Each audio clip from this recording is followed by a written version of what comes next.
Muy buenas noches, gracias por acompañarnos en Perspectivas. Estamos en viernes, comenzando el fin de semana. Ojalá que estén muy bien, descansando en familia. Esta noche nos acompaña Lorenzo Córdoba, consejero presidente del Instituto Nacional Electoral. Lorenzo Córdoba ha sido el presidente del INE desde que se refundó el anterior Instituto Federal Electoral, el anterior IFE, actualmente se llama ya INE. Desde 2014 es presidente de esta institución. Hoy se sienta con nosotros en exclusiva para Canal 44 y Perspectivas. Un consejero presidente polémico en muchas declaraciones.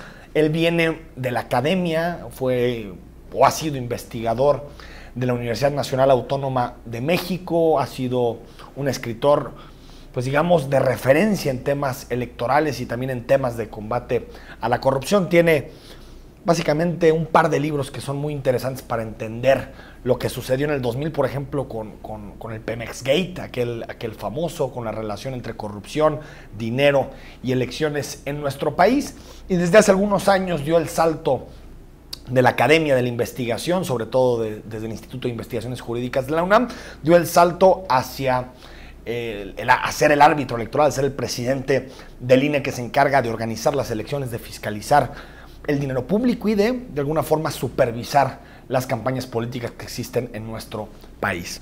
El INE enfrenta un momento complicado, diría yo, un momento complejo, difícil.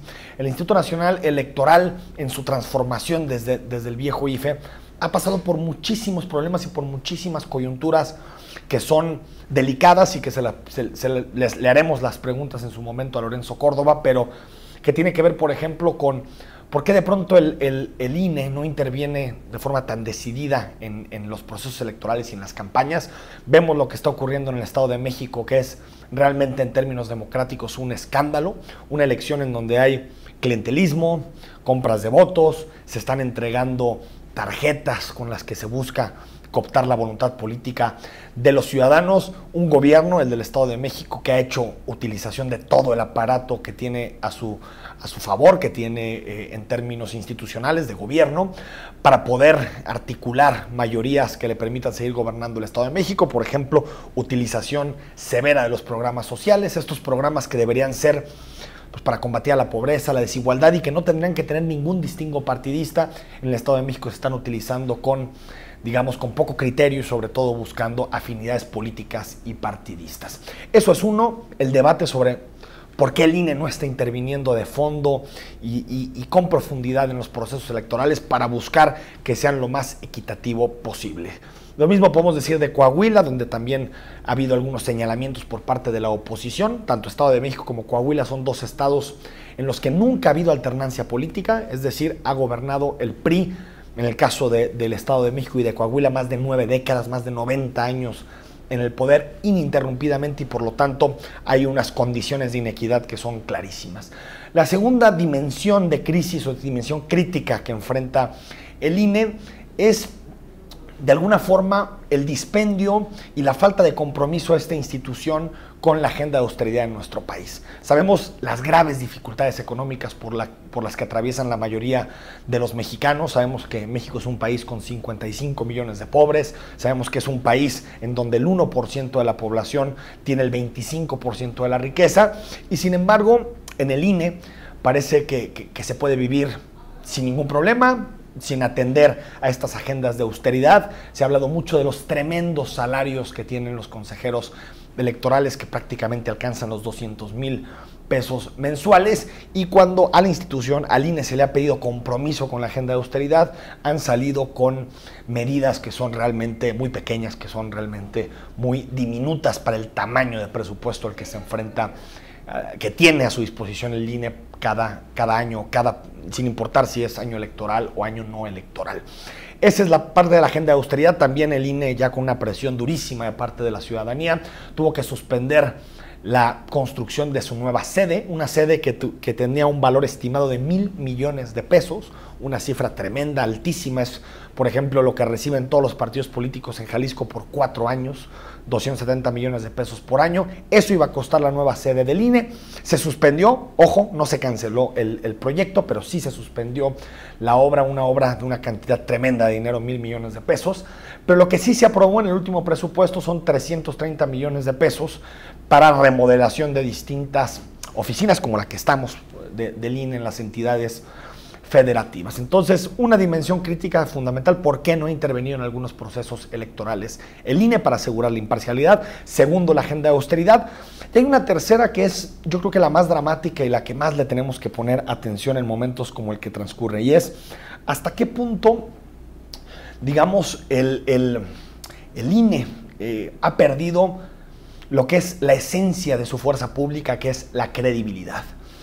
El IFE, en su momento, el Instituto Federal Electoral, sobre todo después de la reforma de 1996 que le dio autonomía, y en su momento también el IFE de José Woldenberg como presidente, que le permitió a este país encontrar la alternancia política, que hubiera cambio de partido en el gobierno en el año 2000 con el presidente Vicente Fox.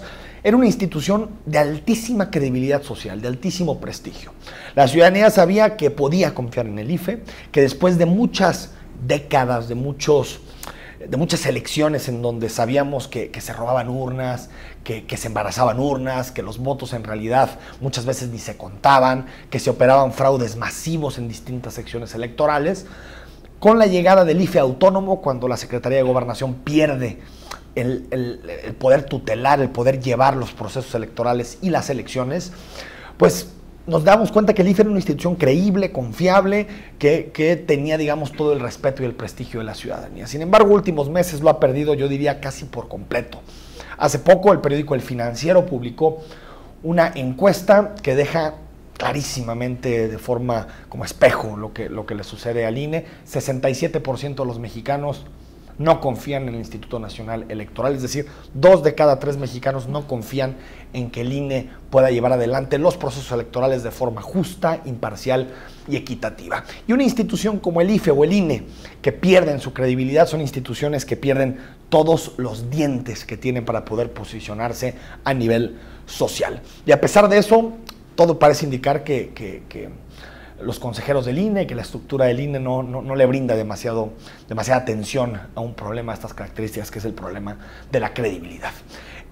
México enfrenta en 2 días, en 48 horas, los ciudadanos del Estado de México, de Coahuila, de Nayarit y de Veracruz están llamados a las urnas, a votar este próximo domingo. Hay que recordar que siempre hay elecciones en este país. 2016 ya hubo muchísimas elecciones en muchas entidades de nuestro país, y 2018, el próximo año, será el año de la gran batalla electoral. Es el año 2018, la presidencial. En Jalisco tenemos renovación de gobernador, de alcaldes, de diputados locales, senadores, prácticamente todos los puestos de representación.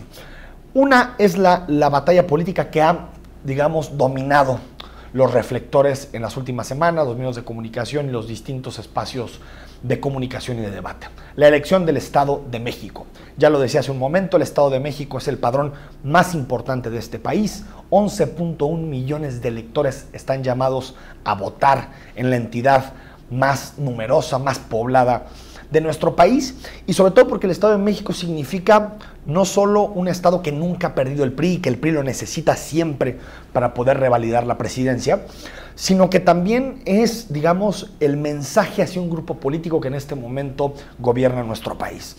Usted lo sabe bien, Enrique Peña Nieto es del Estado de México, fue gobernador del Estado de México en el periodo 2005-2011 y fue impulsado por un grupo de políticos, por un grupo de personajes de mucha fuerza en el Estado de México, que todos tienen una adscripción al llamado Grupo Atlacomulco, que viene precisamente de ese municipio mexiquense y que ha dominado el Estado de México, la política del Estado de México durante muchísimos años y durante muchísimas décadas. El Estado de México también es el estado con mayor presupuesto del país. 260,000 millones de pesos tiene de presupuesto el Estado de México al año. Para que usted se dé una idea, eso es prácticamente 3 veces más que el presupuesto que tiene Jalisco en todo un año. Por lo tanto, es un estado clave, un estado fundamental, Y sabe el PRI de Enrique Peña Nieto, sabe el PRI del Estado de México, que si no gana la elección del domingo, ahorita en 48 horas, pues el PRI se podría estar despidiendo casi por completo de la elección presidencial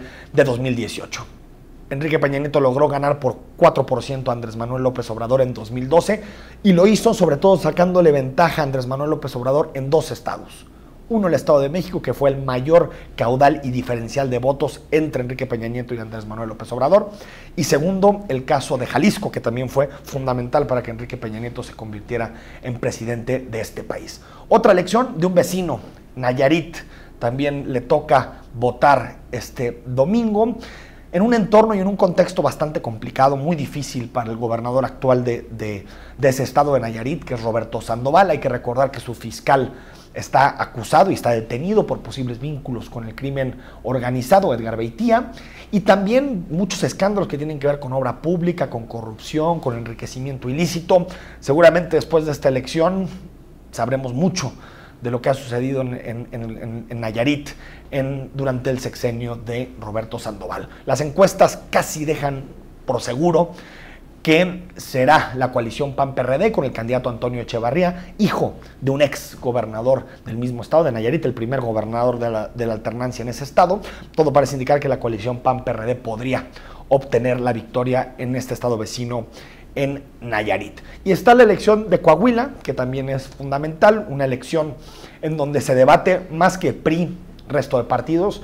Yo diría que el legado de los Moreira. Hay que recordar que los últimos 12 años en este estado han sido gobernados por una familia, por un par de hermanos, Humberto Moreira, que ha estado sumergido en muchísimos escándalos de corrupción, sobre todo por un endeudamiento tremendo de este estado, 32 mil millones de pesos en un sexenio. Y después llegó su hermano Rubén Moreira, que tampoco presenta las mejores credenciales. Coahuila es un estado muy cerrado. A inicios de esta semana, el lunes, publicaba El Universal una encuesta que prácticamente los ponía en números cerrados, muy cerrados, muy cerca como para saber que alguien tuviera una ventaja definitiva. Entonces también es un estado en donde se va a terminar de votar prácticamente, de contar hasta el último voto para saber quién gana la elección. Y Veracruz, que tuvo elecciones el año pasado, también le toca ir a votar, pero nada más para elegir 200 alcaldes, no elige ni Congreso ni gobernador del estado, que hay que recordar que fue el año pasado cuando la coalición PAN-PRD logró derrotar al PRI en Veracruz, al PRI de Javier Duarte, que gobernó Veracruz hasta el año pasado. Estamos en perspectiva, este es un panorama electoral de lo que será la elección del próximo domingo. Al regreso comenzamos nuestra charla con Lorenzo Córdoba, presidente del INE.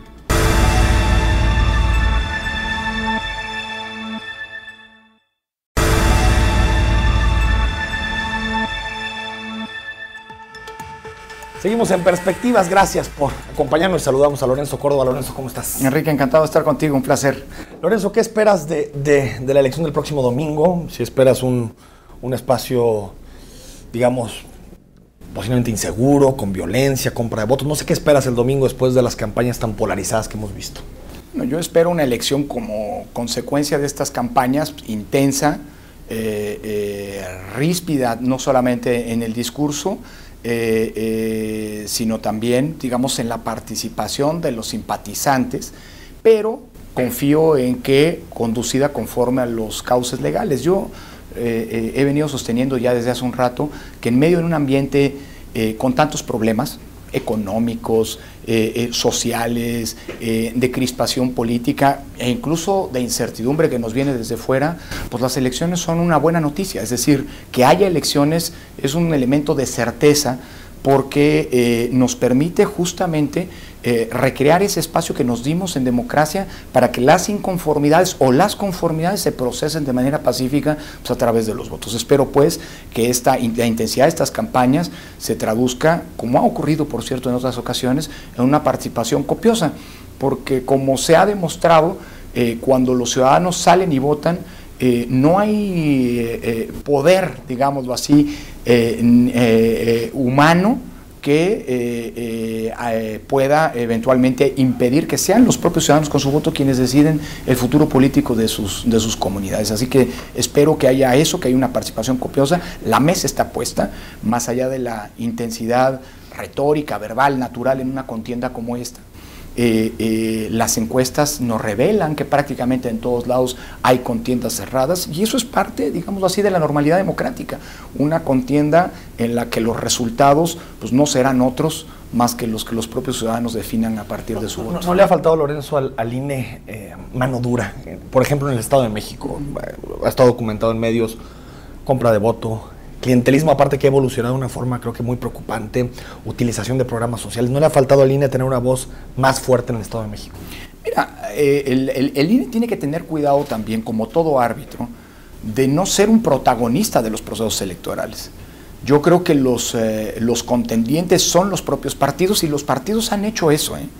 La cantidad de quejas que se han presentado, incluso ante el INE, a sabiendas que el INE no es competente para procesarlas, porque el Sistema Nacional de Elecciones lo que trajo como consecuencia es un sistema entreverado de atribuciones del INE con los órganos locales, y por lo que tiene que ver al litigio, hay una dimensión del litigio que le corresponde resolver al INE, concretamente la que tiene que ver con los financiamientos, con el tema de la fiscalización. También medios, ¿no? Ojo, con los medios, pero solamente lo que tiene que ver con los contenidos de los propios medios, los spots, la solicitud de medidas cautelares, spots que se han excedido o no. Si tú ves la actuación de la autoridad, por ejemplo, en esta última materia de la Autoridad Nacional, pues ha sido una actuación, creo que bastante equilibrada, y no se trata de ser ecuánimes y tratar, y equilibrar, es decir, mantener un equilibrio en la toma de este tipo de decisiones. Las decisiones se toman a partir de los contenidos que contiene cada queja, pero prácticamente a lo que quiero decir es que no hay partido que no haya denunciado al adversario, y no hay partido que no haya sido sancionado en su momento con una cautelar que implica bajarle algún spot. Ha ocurrido con prácticamente todos los partidos políticos. Pero hay otra dimensión, la que tiene que ver, por ejemplo, con la actuación de los gobiernos, de los funcionarios públicos, que por su propia naturaleza le corresponde al órgano local. ¿Qué es lo que hemos visto? Que hay muchas quejas que se presentan al INE, el INE tiene un reflector, un spotlight muy importante, ¿no? Y lo que el INE tiene que hacer es conducir a la autoridad competente. Claro, luego se dice que el INE no hace su trabajo. Yo creo que el trabajo se ha hecho, insisto, la fiscalización, nosotros hemos advertido cómo los partidos no estaban cargando, no han estado cargando, y con eso se va a complicar la tarea de fiscalización de la autoridad, y sin embargo lo vamos a realizar.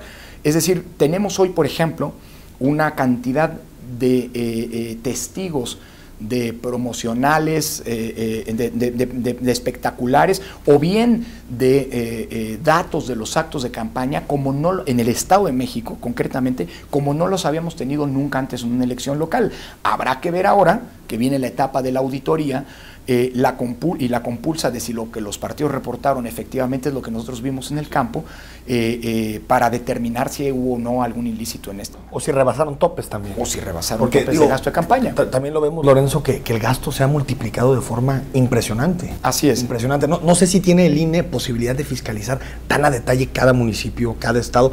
Y si tú piensas, después de 2 años de que fue la reforma, 2 años y medio, que fue un error que el INE absorbiera esa facultad, centralizar la fiscalización. No sé si haya sido un error, porque creo que la gran ventaja que hoy tenemos es que es una misma autoridad, con un mismo rasero, con un mismo criterio técnico, la que audita todas las contiendas electorales del país. Lo que veíamos en el pasado, pero eso está probadísimo, es que había, digamos, 2 raseros distintos. Yo no estoy diciendo que no se fiscalizara, pero no se fiscalizaba igual, y creo que es una virtud que esto esté ocurriendo. Ahora, también hay que tomar en cuenta pues, que el ejercicio del gasto no se puede compartimentalizar, es decir, el ejercicio del gasto es uno, y por lo tanto, pues el flujo de los recursos de un partido político a un estado a otro, pues es natural que ocurra. Ahora, hay que ver que esto ocurra conforme a lo que establecen las reglas. Por eso no creo que sea malo que el INE sea el que concentre la fiscalización, sobre todo si logramos desplegar, vuelvo al punto, como en el Estado de México, una operación de campo que nutre de información no solamente a la autoridad nacional, al INE, no solamente a partir de sus funcionarios, sino también de los funcionarios de la entidad local que están alimentando el sistema de fiscalización. Entonces, yo creo que esta es una elección que nos da muchas luces de lo que tendrá que ser la fiscalización el próximo año, porque el próximo año convergerán en tiempo pues prácticamente la disputa de 3.300 candidaturas, y estamos hablando de cerca de 40.000, esperamos, candidatos que a lo largo y ancho del país están contendiendo por el voto popular en un mismo momento. Entonces, una visión general de los ingresos y los gastos a cargo del INE me parece que es pertinente. De lo que nuestro desafío es el despliegue de campo para poder generar información nuestra que nos permita compulsar. Pero, por ejemplo, lo que nos dicen los partidos. El dinero en efectivo, para movilizadores electorales, para estructuras clientelares, eso es indetectable. Mira, o lo puede detectar el INE. A ver, lo que se puede detectar es el gasto. O sea, cuando tú ves un espectacular... De gente, pues... A ver, también tenemos que tomar en cuenta una cosa. La materia de la fiscalización es lo mismo que ocurre con el combate a la elusión fiscal. Es un cuento sin final. Y la autoridad fiscalizadora despliega, multiplica sus capacidades de auditoría y de investigación, pero también es cierto que las técnicas para eludir esto cada vez se vuelven más sofisticadas. Por eso yo sostengo una cosa: la mejor garantía de la democraticidad de una elección y de que el voto y que el sentido de la voluntad popular no se altere es el voto. Es decir, yo no estoy diciendo con esto que la autoridad electoral tiene que relajarse en sus tareas de fiscalización, por el contrario. Pero déjame decirlo así. Entre más gente vote, menos eficaz. Claro, el clientelismo, por eso el llamado al voto. El clientelismo no es un patrimonio de un partido político. Es algo que todos los partidos políticos en mayor o menor medida... de la cultura política, lamentable. Más en un país en donde tenemos índices de desigualdad y de pobreza como los que tenemos. ¿Cuál es la mejor garantía? Ojo, por un lado, una autoridad electoral que genere contextos de exigencia y que eleve el costo de que se cometa algún acto ilícito o que se pretenda con dinero o con algún bien manipular la voluntad de los ciudadanos. Pero sobre todo, que los propios ciudadanos vayan y voten.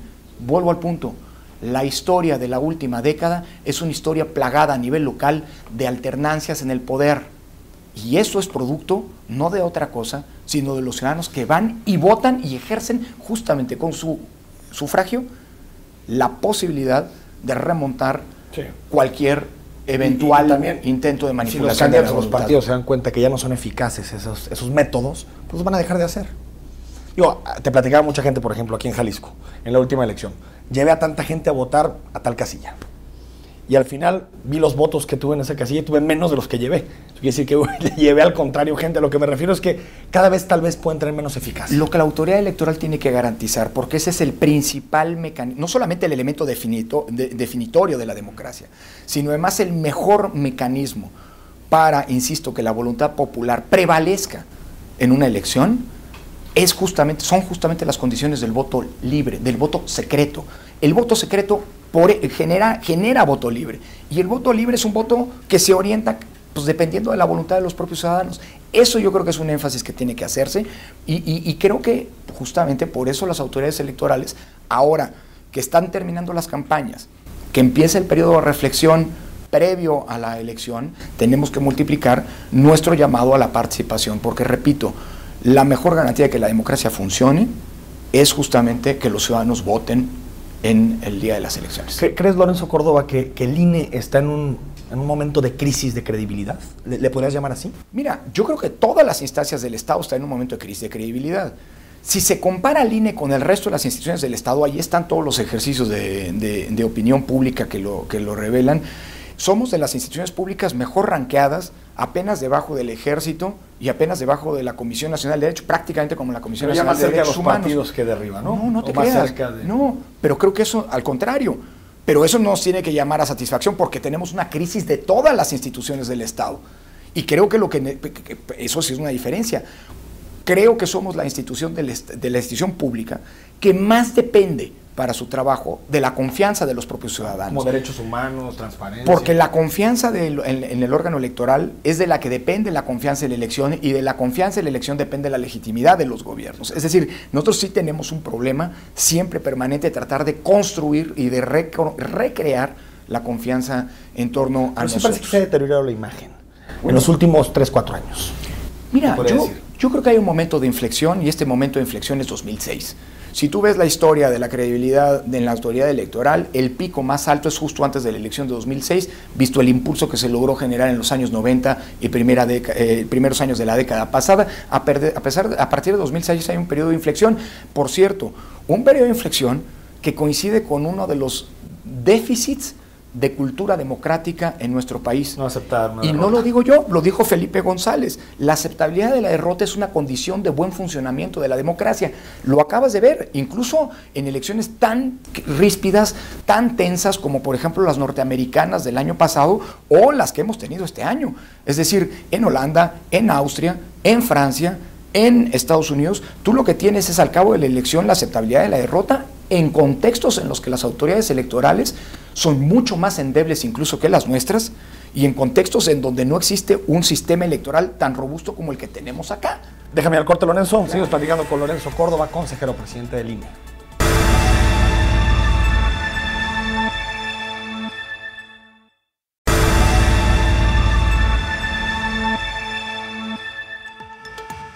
Lorenzo Córdoba, dejamos la conversación con el tema de la credibilidad del INE. Me decías que veías la caída de la credibilidad a partir de 2006 por la reacción en particular de un candidato que en su momento no aceptó la derrota, pero en términos de autocrítica institucional de lo que ha sido el IFE, el INE, ¿qué ha dejado de hacer el INE para tener esta pérdida de credibilidad?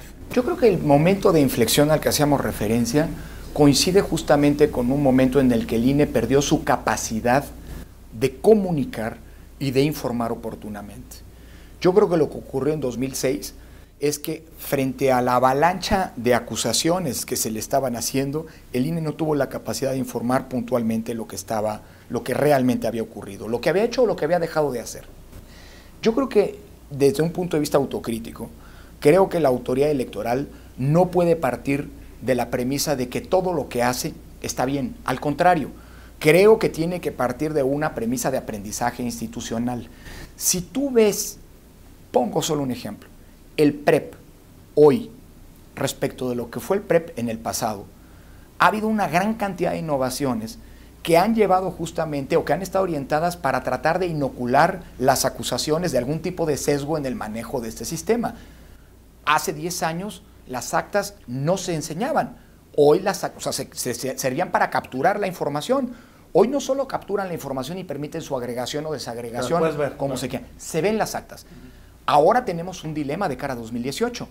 En 2018 va a haber 30 elecciones concurrentes en una casilla única en donde en 30 estados los ciudadanos votaremos por nuestras autoridades locales y por las autoridades federales. Es muy probable que esto alargue el tiempo de escrutinio en cada casilla. No es lo mismo contar los votos de 3 elecciones que contar, como va a pasar en Jalisco, si no hay ninguna consulta popular, los votos de 6 elecciones. No los cuques, porque después bueno, nos sacan más.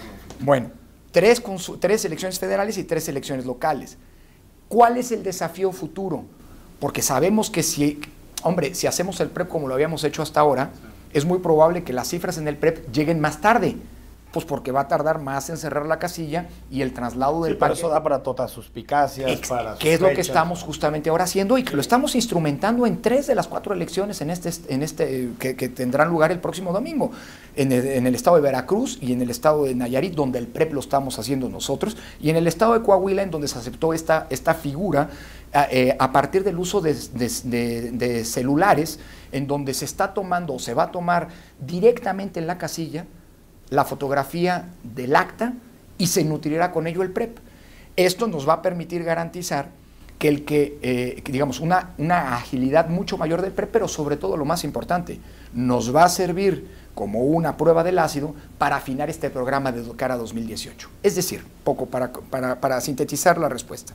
Creo que la autoridad electoral tiene que asumir que tiene una serie de desafíos por enfrentar, pero esos desafíos se resuelven de mejor manera si tienes un aprendizaje institucional, si haciendo un corte caja de cómo te ha ido en las últimas elecciones, y cuando hablo de las últimas elecciones hablo de los últimos 10 años, identificas cuáles han sido las fortalezas, es decir, lo que se ha hecho bien y lo robusteces, pero también en donde hemos quedado a deber, y actúas en consecuencia o tomas las medidas para tratar de mejorarlo.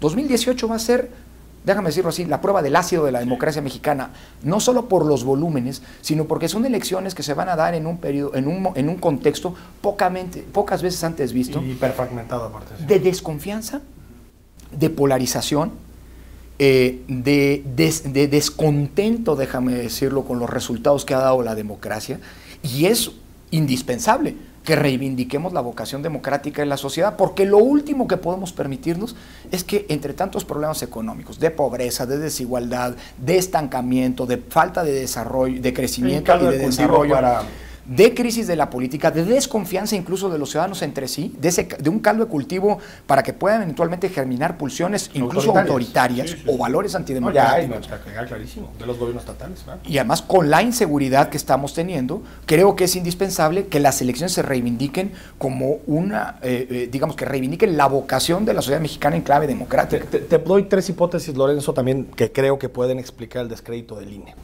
1, el asunto de la austeridad, los salarios y en general lo que nos cuesta la institución. 2, cómo actuó el INE en el caso del Partido Verde, que también tuvo, digamos, un impacto fuerte. Y el tercero, sobrecargar a la institución de demasiadas facultades y atribuciones, que parece que al INE le toca todo, definir desde spots hasta fiscalizaciones. Que me des tu opinión de estas 3 hipótesis también en términos de descrédito institucional. Comienzo de esta última, si me permites, Enrique. Yo creo que sí hemos vivido un proceso, si tú comparas el IFE de 1990 y lo comparas con el INE de hoy, son instituciones que no tienen nada que ver. Sobrecargadísima. La cantidad de atribuciones que realiza la Autoridad Electoral Nacional en México no las realiza prácticamente, no las realiza todas juntas ninguna autoridad electoral en el mundo. Yo creo que con el paso del tiempo el INE, el IFE en su momento y el INE fue víctima de su propio suceso. Como era una institución que estaba cumpliendo con lo que se le estaba encomendando, la primera autoridad en México que tuvo que regular a los medios de comunicación no fue el Instituto Federal de Telecomunicaciones, se vino mucho después, fue el IFE en su momento. Entonces, yo creo que lo de la sobrecarga es algo que deberíamos pensar. Digamos, el INE tiene empaque como para enfrentar todas las responsabilidades que hoy tiene. La respuesta es deseable o conveniente. La respuesta es sí, ¿no? pero me queda claro que la parte de todas estas atribuciones que se le ha ido atribuyendo al INE más disruptiva y que yo te diría, más que la sobrecarga, esa es una de las causas, es más, es la causa principal de la erosión en la credibilidad pública del Instituto Nacional Electoral, es que el órgano que organiza las elecciones, el órgano que genera la identidad de los mexicanos, el órgano que fiscaliza a los partidos, el órgano que regula los medios de comunicación, sea además el árbitro de las disputas políticas, cuando además tenemos una hiperlitigiosidad que, por cierto, no es paisana, pero avecindada durante mucho tiempo acá de ustedes, María Marván, señaló como parte de los problemas que tenemos. Tenemos la cantidad de temas que se litigan, se litigan hasta los salarios ante el Tribunal Electoral, se litigan las dietas de los consejeros, cualquier decisión, hasta la integración de los comités técnicos, se litiga por parte de los partidos políticos ante el Tribunal Electoral.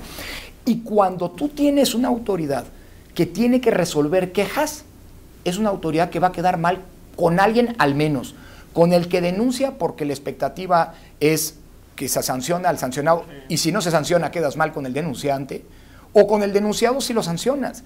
Es decir, este es un juego en el que es imposible que la autoridad electoral quede bien. Y creo que en un futuro esta función del arbitraje, que tiene sentido que la lleven tribunales, es decir, instancias arbitrales por su propia naturaleza, pues quede concentrada ya, porque hoy, y esta es la gran paradoja, el INE tiene que resolver las quejas en la misma mesa en donde están sentados los denunciantes y los denunciados. Es decir, la naturaleza para politizar. Claro, hombre, la cantidad de quejas que se presentan durante los procesos electorales que no tienen ningún sustento. El INE ya ha sancionado quejas frívolas, pero que se presentan porque todos los reflectores y la atención, digamos, de la opinión pública está en el INE, desgasta muchísimo al instituto y no hay modo que quedes bien con alguien. Es más, tú tienes una sociedad cada vez más empoderada, cada vez más participativa, pero también es una sociedad que cada vez más hace ruido desde la tribuna y espera que el árbitro resuelva como quisiera que resolviera. Y eso coloca en una situación pues, de mucha vulnerabilidad a la autoridad electoral. Si además es la que tiene que auditar a los partidos, si además la que tiene que regular a los medios, la cantidad de intereses que apuestan al desgaste de la autoridad electoral se multiplica. Entonces, yo creo que al futuro sí la sobrecarga tendría que revisarse y si tú me dices en dónde, yo te diría, no es en la administración del padrón electoral, es decir, del listado nominal, no de la identidad de los electores, no es en la fiscalización, no es en el tema de radio y televisión, yo creo que es en el tema de la litigiosidad en primera instancia. 2, Partido Verde, voy muy rápido. Bueno, ese es justamente uno de los ejemplos. A ver, nunca se dijo, nosotros lo hicimos, pero nunca se reprodujo que el Partido Verde en 2015 fue el partido más multado de la historia de las democracias modernas, no, sí en términos de montos. Sí. Hubo montos que el Tribunal Electoral luego quitó, pero bueno, esa es otra historia. El problema es que no había un contexto, porque cuando estás hablando de un registro de un partido político, estás hablando prácticamente de algo así como la pena capital, digámoslo así, en el ámbito de la política. Sí, y yo creo que, muy serio, ¿no? Yo creo, pero uno se puede equivocar, digamos, que sí está prevista la sanción en la ley, pero son casos extremos como los que hemos visto en el mundo. Apología del terrorismo, financiamiento del terrorismo, socavamiento de la democracia, es decir, cuando tienes al Frente Islámico de Salvación, por ejemplo, en Argelia, es decir, son casos extremos. Alguien que reta a la autoridad así no está atentando contra la democracia. Yo creo que debimos haber puesto, al final la sanción quedó en un solo día, sí. Pero yo creo que debimos haber impuesto un siguiente escalón antes de la pérdida del registro, que era quitar la publicidad que tenía derecho el partido político. No prosperó en el Consejo. Bueno, pues esa es la vida de los propios órganos colegiados. Y eso me lleva al primer punto como elemento de la austeridad. Sí, mira, yo creo que también tenemos aquí que lograr comunicar algo. 4 de cada 10 pesos del INE son para el servicio de la credencial para votar. Es decir, son para que los mexicanos tengamos identidad. Así que el costo del INE, que sin duda es importante, también tiene que relativizarse como parte de esa sobrecarga de atribuciones. Es decir, si al INE le quitas la credencial, te cuesta un 40% menos. Si al INE le quitas la administración de los tiempos de radio y televisión, y eso se lo das a la autoridad competente, digamos que sería una autoridad de telecomunicaciones, le reduce el costo al INE. Si le quitas al Instituto Nacional Electoral las tareas de fiscalización que en otros países hacen tribunales de cuenta, o las auditorías de por ejemplo, la Auditoría Superior de la Federación, que no tiene capacidad de auditar como la tiene el INE, bueno, el problema es parte de la sobrecarga. Yo creo que, sin embargo, tenemos una responsabilidad en términos de austeridad. Por eso es importantísimo un proceso de modernización que está en curso, aunque seguimos haciendo elecciones, y que tenemos que concretar en muy breve. Las medidas de austeridad que tomamos este año no las ha tomado ningún otro órgano del Estado, ni a nivel federal ni a nivel local. Bueno, cancelamos la construcción de un edificio que yo creo que tenía una racionalidad, pero que creo que iba a dar, que era gravoso en este momento. Creo que iba a dar beneficios, ¿no?, en un mediano o largo plazo, y creo que ese dinero hoy se tiene que utilizar para algo que dé beneficios a la sociedad en lo inmediato. Pero todavía no sabemos. Sí. Bueno, segundo, intentamos disminuirnos el sueldo. Lo bajamos en un 10%. El Tribunal Electoral dijo que no podíamos, el Tribunal Electoral es el que marca en esta historia, pero yo creo que es una discusión que tiene que darse, no solo con el INE, en general, con los altos sueldos de los funcionarios públicos. Establecimos un mecanismo de transparencia que no tiene ningún otro órgano del Estado. Cada 3 meses estamos diciendo en qué estamos gastando y cómo lo estamos gastando, para que pueda haber una especie de auditoría social respecto del gasto del propio Instituto Nacional Electoral. Pero creo que todavía es insuficiente. Es decir, creo que si queremos reconstruir esa credibilidad, tenemos que convertirnos, déjame decirlo ambiciosamente, en la institución más transparente del Estado mexicano, en la institución que mejor rinde cuentas a la sociedad, en la institución que mejor administra sus recursos, y ojalá, pues en una institución que, si logramos convencer que muchos de los blindajes que hoy nos cuestan dinero, pero que están ahí para inocular la desconfianza, pueden quitarse. No sabes lo que nos ahorraríamos si dejáramos de votar en papel seguridad, aunque no estoy cierto, sí, aunque no estoy cierto que la desconfianza, que hoy todavía campea como parte del DNA de la política y de los ciudadanos en muchos sentidos, pues nos coloque en una situación papeletas, para, ¿no? Mientras haya desconfianza, pues sean papeletas, urnas electrónicas, así como sea. También después está el tema del algoritmo. Vamos al corte, seguimos con Lorenzo Córdoba unos minutos más.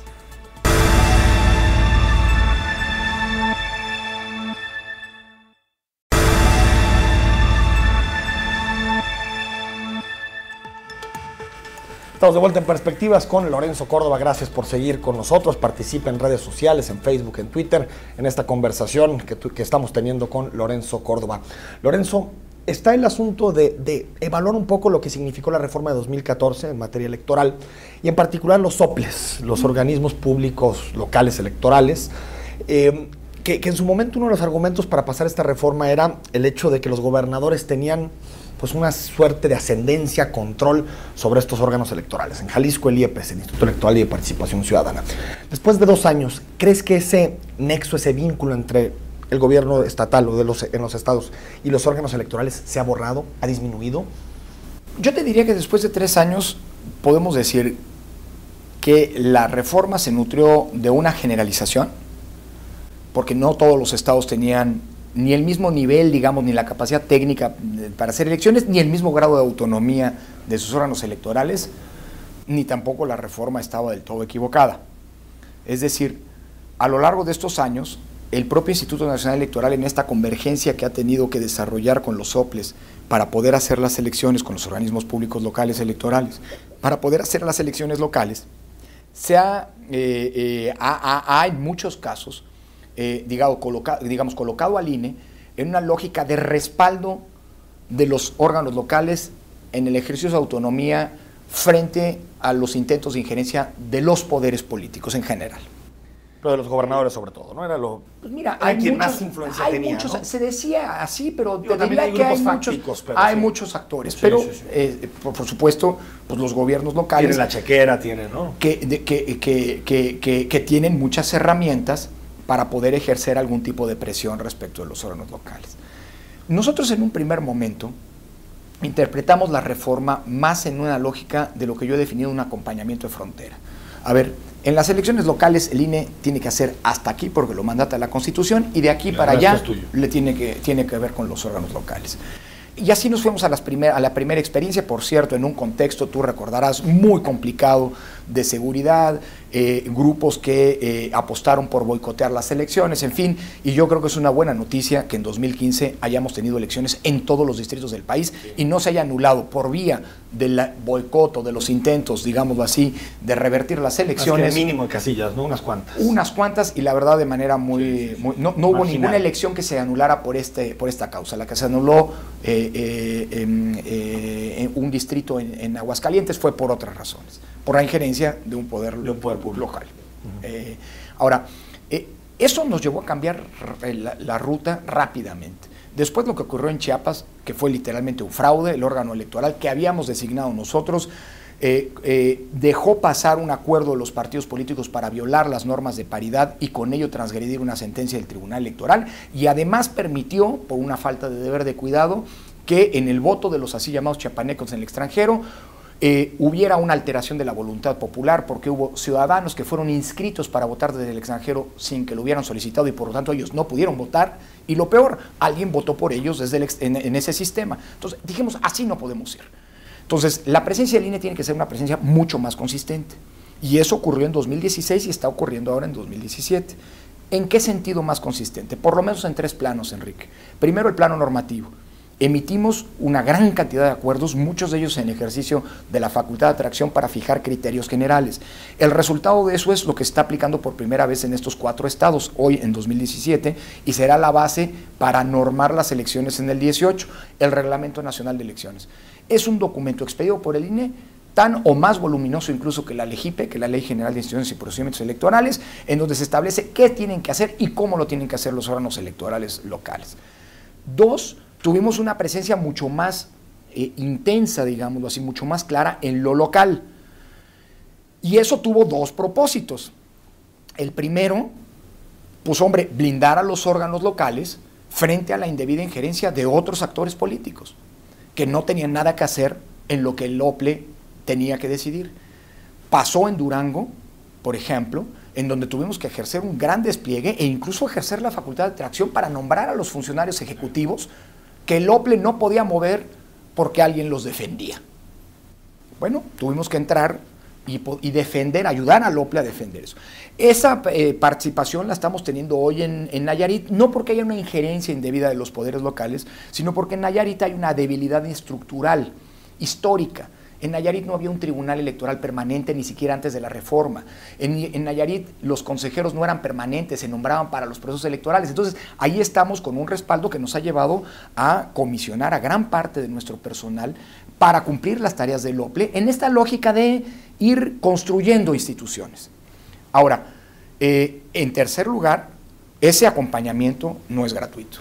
porque eso también se traduce en una supervisión mucho más puntual de lo que están haciendo los órganos electorales y eventualmente tener una capacidad de reacción. Eso es lo que, por ejemplo, nos ha llevado a tener una presencia en los 4 estados donde hay elecciones de manera mucho más intensa que en el pasado. Ahora, no necesariamente para subrogarnos al órgano local, pero sí para vigilar y crearle un contexto de exigencia al órgano local.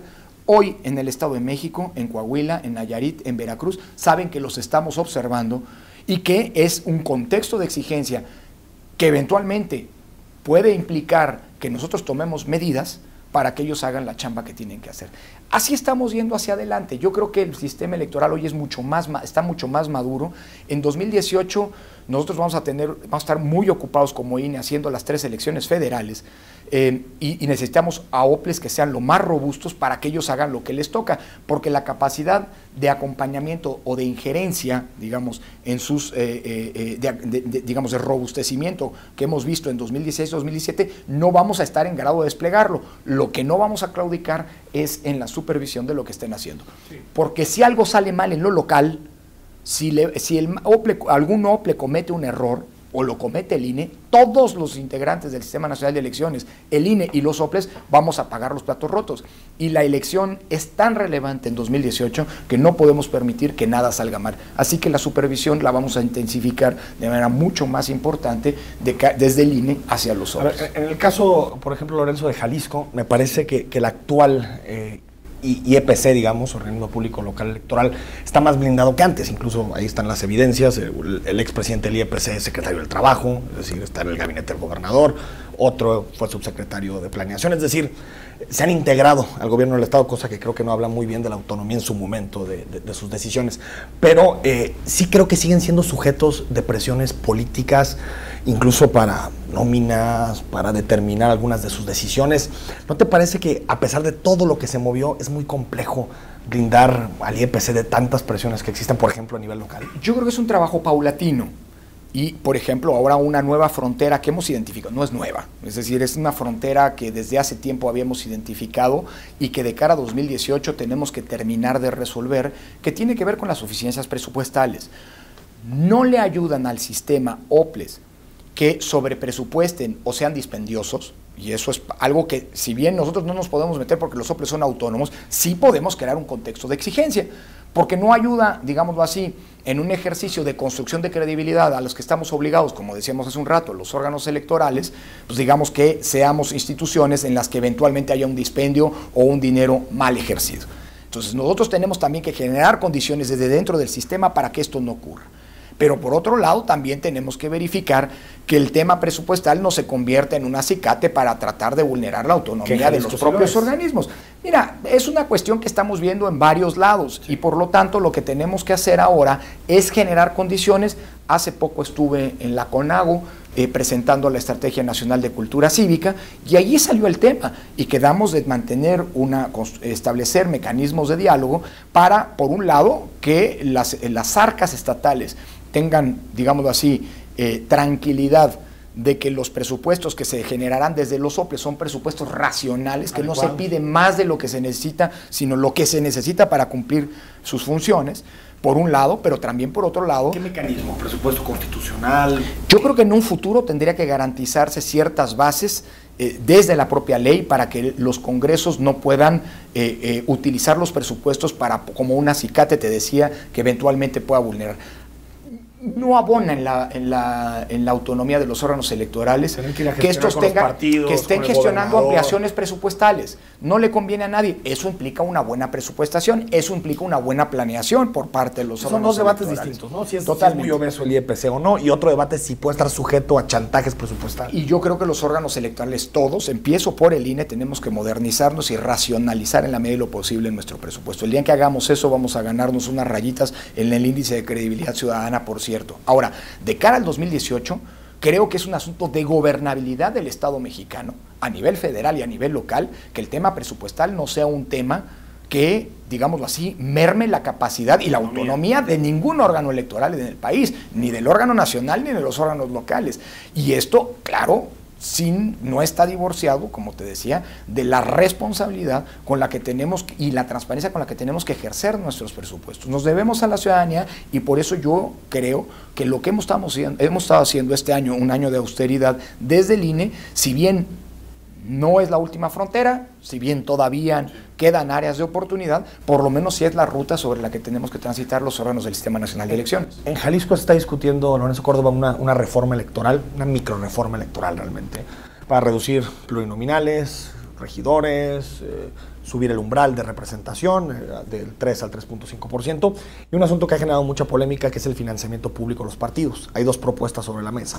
Uno para eliminarlo en años no electorales, una propuesta que hizo el gobernador del estado, y otra que se ha conocido como Sin Voto No Hay Dinero, que encabeza Pedro Kumamoto, y que de alguna forma es vincular el dinero que reciben los partidos políticos a la tasa de participación y no realmente al padrón. ¿Te parece que es el tiempo adecuado, cuando faltan 12 meses para elegir al gobernador en Jalisco, para discutir este tipo de modificaciones? Yo creo que siempre es pertinente en una democracia que existan espacios para discutir. Creo también que de cara a un proceso electoral como el que tenemos, la mayor estabilidad de las normas es una buena garantía de certeza.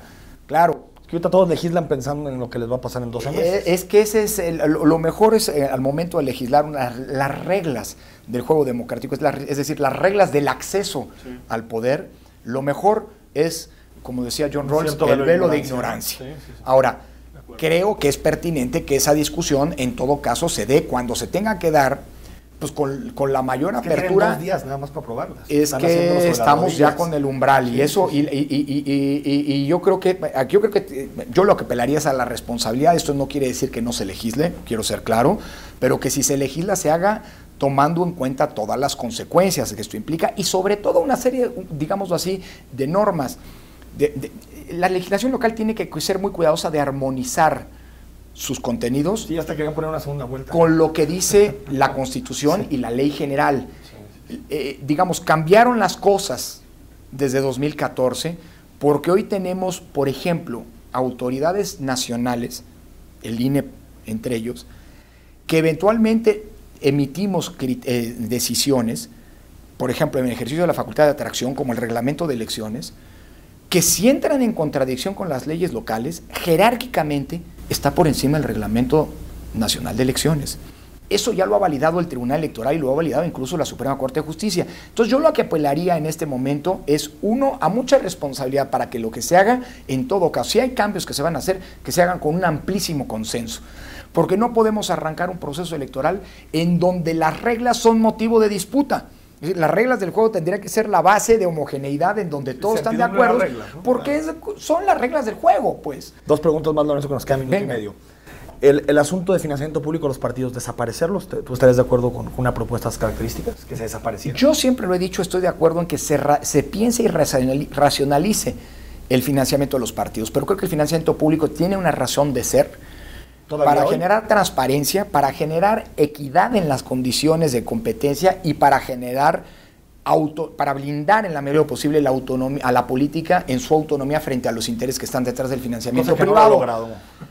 Hay una tarea pendiente, es más, yo creo que estamos en niveles de financiamiento que lejos de incentivar, es decir, que generan incluso círculos perversos al interior de los propios partidos y son parte de los problemas que los propios partidos tienen. Yo creo que hay que racionalizarlo, pero tener mucho cuidado con no generar un contexto en que los partidos por necesidad se vayan a buscar dinero donde no lo tienen. No queremos que lo busquen, porque hay muchos que están dispuestos a financiar la política y no nos gusta, ni queremos, ni sería conveniente que la financiaran. No te puedo hacer la última sobre la consulta de la ciclovía, pero bueno, te la haré en otra ocasión. Gracias, Lorenzo. Nos vamos, gracias por haber estado con nosotros en Perspectivas.